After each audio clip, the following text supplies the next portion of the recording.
Hello everybody. This is going to be a video that explores the concept of diversity in the environment, and in particular we're going to be looking at the term biodiversity, or the idea of biodiversity, and some of the sort of subcategories of biodiversity that exist in the world. Just before we get into what this PowerPoint contains and start to look through some of its pieces, I just want to remind everybody that in going through this PowerPoint, you should also be using this notes guide to record some of the main ideas that are contained in the PowerPoint.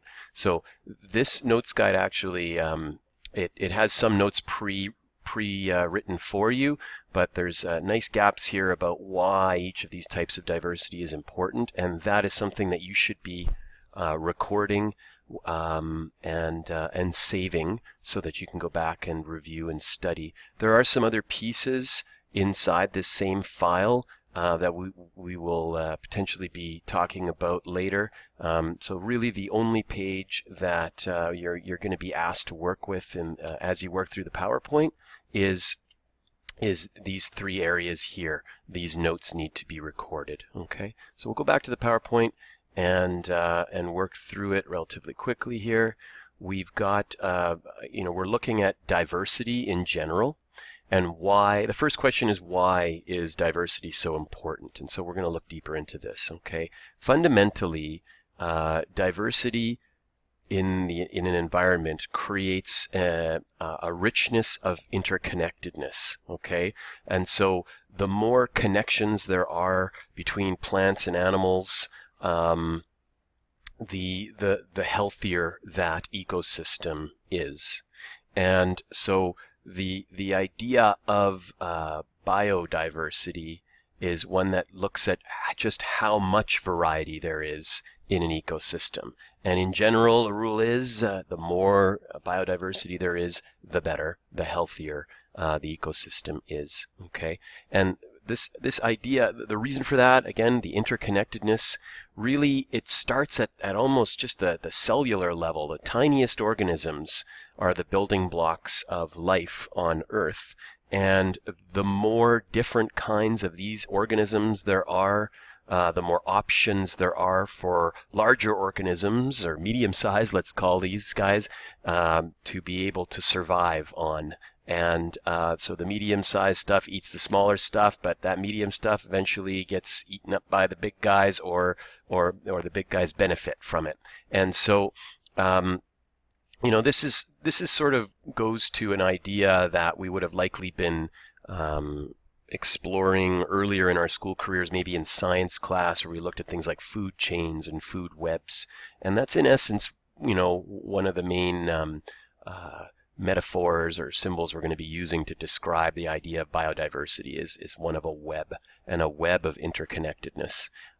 So I'm mentioning, and we're not going to go into it in this video, but I do highly recommend that you click on, there's several links that have been interconnected with certain slides.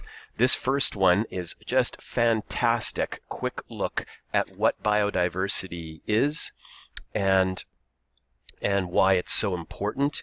And so this is the first of three terms that we're going to be focusing on in this PowerPoint. This is sort of the big umbrella term. This is the main term, biodiversity. And we're going to look at a couple of what I would like you to consider as subcategories or types of biodiversity. Okay, so this is the first of those three terms. And here's a great little short video that probably does a better job than I have in trying to describe what biodiversity is and why it's so important. Now, I've talked about why this interconnectedness is important, and really it's because there's relationships between all living things, and sometimes those relationships can result in more than one thing benefiting from that relationship, and we call that a symbiotic relationship. And other times it's more basic, and one that's sort of more thought of, probably more likely thought of when we look at something like a food chains, which are described here. There's a predator and prey relationship, right? So, insects might feed on plants, And then those insects are eaten by larger animals, and then there's usually like an apex predator or a sort of top of the food chain type of animal that doesn't have too many other animals that prey upon it, or any at all, and so it gets to be at the top of the food chain. But these are sort of a very traditional and very linear way of looking at these connections that exist inside different ecosystems, I guess the word. And really, I think the better way to think of this concept is by using a web as our main sort of driver, our main visual image that we want to look at here. So the notes, like I said, that you're asked to record on that sheet, they start here. The definition has already been pre-recorded of what biodiversity is, but the why it's important is the part that you're asked to record and think about as you're recording. So the idea of this web here, in a diverse environment, okay, in a biodiverse environment, there's a web of interconnectedness that makes each individual species dependent on its neighbors for survival. And the connections between these species are able to sort of be represented by the different strands in the web. And so the more strands there are in a web, the better the chance that species can survive. It's connected to more than just one other species. And so, if the environment, or if certain species in an environment get into trouble, fall ill, go extinct, there are other ways that different species can survive. There are other linkages and connections that species have that'll allow them to survive in that environment. So the more elaborate the web is, the healthier the environment is, the more biodiverse the environment is, the better. Okay. Now, this is an image that's used to sort of describe this idea of a food pyramid. And what we wanted to make sure you recognized, is that we've really, when we talk about, animals being eaten by plants, and animals, bigger animals eating smaller animals and things, we're really only talking about the very peak of this pyramid. And there are a whole host of other kinds of organisms, mostly much smaller to the visible eye, that exist underneath this sort of small component of the pyramid where we tend to sort of watch life interact. And so this is just an example of just how important things like insects and individual bacteria and algae and things like that are all interconnected with life on Earth as well. And those connections are not as easy to see, but are fundamental to the health of the larger animals that we can see and that are living here at just the top tiny peak of this larger pyramid. Now, I'm just going to click quickly to show you what happens when you do click on this link. You get taken to a map.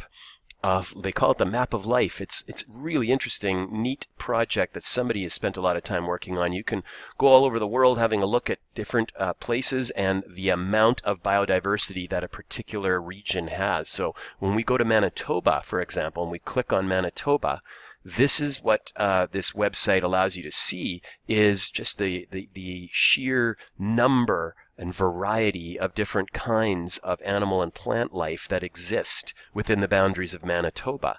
And as you play around with this, you can explore other parts of the world and just see that there are parts of the world with tremendous amounts of biodiversity, other areas with less biodiversity, and this sort of shows that this is not a static thing. It's changing all over the world at all times through the interactions of animals and their environment, and plants and their environment. Okay, I'm going to go back to the PowerPoint now. There we go.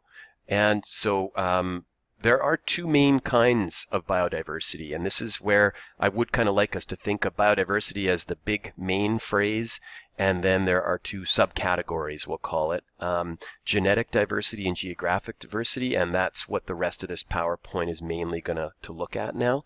So we start with genetic. There's a definition. This again has been pre-written into that notes page for you, and the idea of genetic diversity is again, this is a type of biodiversity. This is where you're specifically looking at the genetic variation within a single species of plant or animal.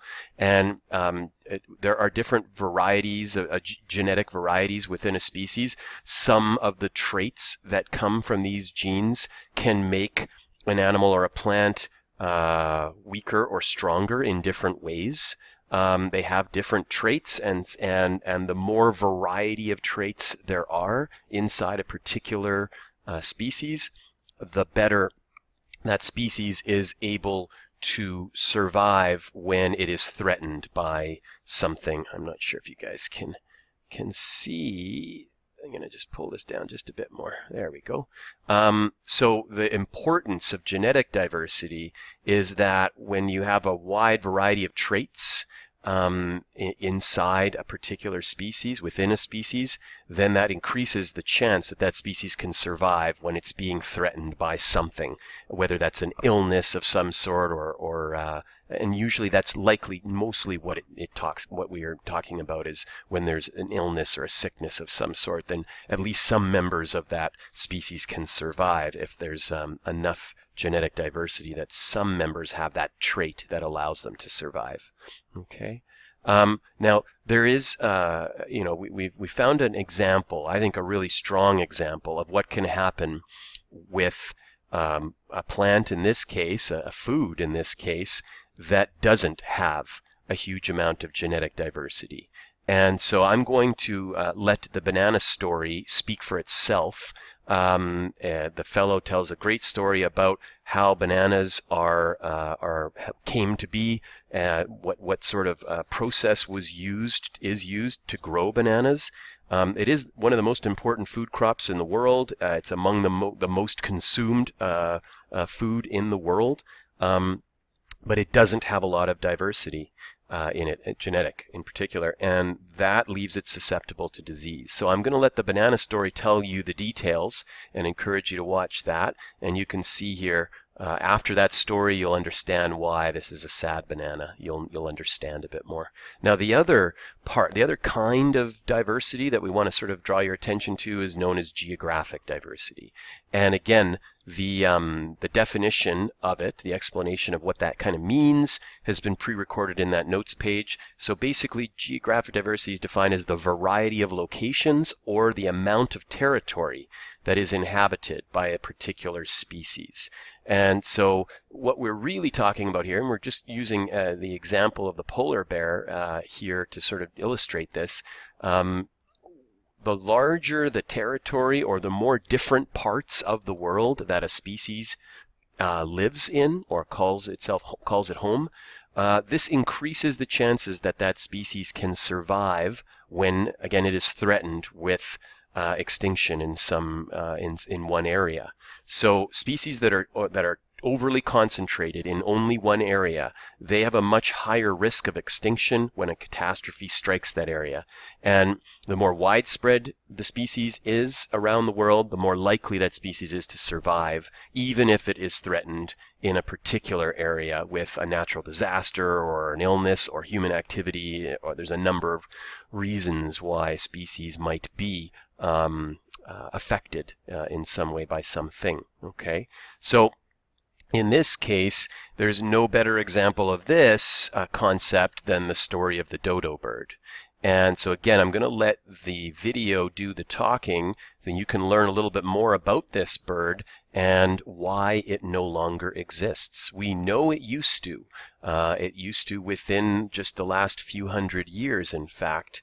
And there are stories and images of it that sort of prove its existence, sort of a historical record, I guess we call it, but they are completely extinct from the world now. And the story is told here just in a little 2-minute video. The short story is that the dodo bird only lived on the island of Mauritius, okay? And literally nowhere else in the world did this dodo bird evolve.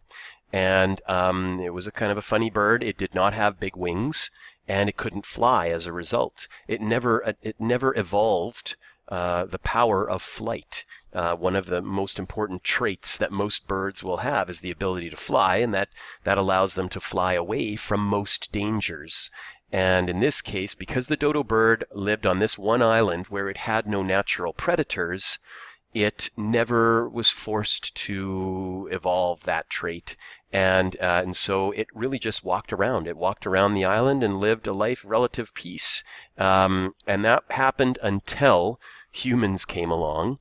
In this case, there were some Dutch explorers from a few hundred years ago that were exploring that part of the world and came upon this island and noticed these little birds walking up to them and thought these were, interesting birds that weren't scared of them at all or anything. The dodo bird had never seen a human before and didn't know that it should be scared.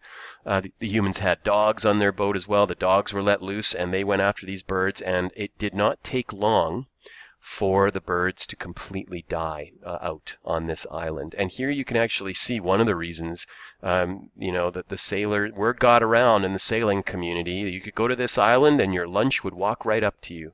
And so they would literally club the bird to death and have lunch. And this is, an image from an explorer's journal that kind of shows, the sailors having a picnic and using the dodo bird as their main source of food. And so it did not take long for every dodo bird on the island to be killed, to die out, and hence we now talk of the dodo bird sort of in past tense only because it no longer exists. It is fully extinct. Now, when we look at humans, it's quite the opposite. Humans, historians can trace the root of human movement around the world over tens of thousands of years, and what's happened with humans is we've spread to literally every continent of the world, and we even have a few people living on Antarctica, not year-round, not permanently, but we've managed to live and sort of settle in every part of the world. So we are, I guess, quite the opposite of the dodo bird. We don't just exist in one little island just off the coast of Madagascar down here. We have, through our technology and our movement ability, spread out all over the world. And so we have quite the opposite in terms of geographic diversity. We have some of the widest geographic diversity that exists for any animal or plant on the earth. Now, this is a different map of where humans live on the earth, and it shows you two extremes. There are parts of the world where there's very little human inhabitation, and then there are other parts of the world that are identified by the red stuff here, where we have massive amounts, a high concentration of humans living. So even within the earth, there are areas where there's a high concentration and a less concentration, but the idea is fundamentally that humans are now spread all around the world, and we have a tremendous amount of geographic diversity as a result. So this completes the quick talk of what these three terms mean and why biodiversity is so important. And some people may wonder, okay, so what's the final takeaways from this? Well, there's a few that you can smile at. First of all, we should be happy that humans are at the top of the food chain, and that there's very few other animals on Earth that we should be fearing as predators, and that's allowed us to live a relatively peaceful existence compared to most other animals and plants that are mixed in the web of life on Earth. Went a little bit too far there. Another takeaway from this is that if you're interested in genetic diversity and the importance of it, this is one of the main reasons why you should not marry people that you're related to. You want to expand the gene pool and not have too much concentration of genetics. And fundamentally, don't trust Dutchmen with clubs, because these guys did, and look what happened to them. Okay. Now, more seriously, there is two major takeaways we hope you sort of get from this PowerPoint. First of all, again, how do you summarize why biodiversity is as important as it is?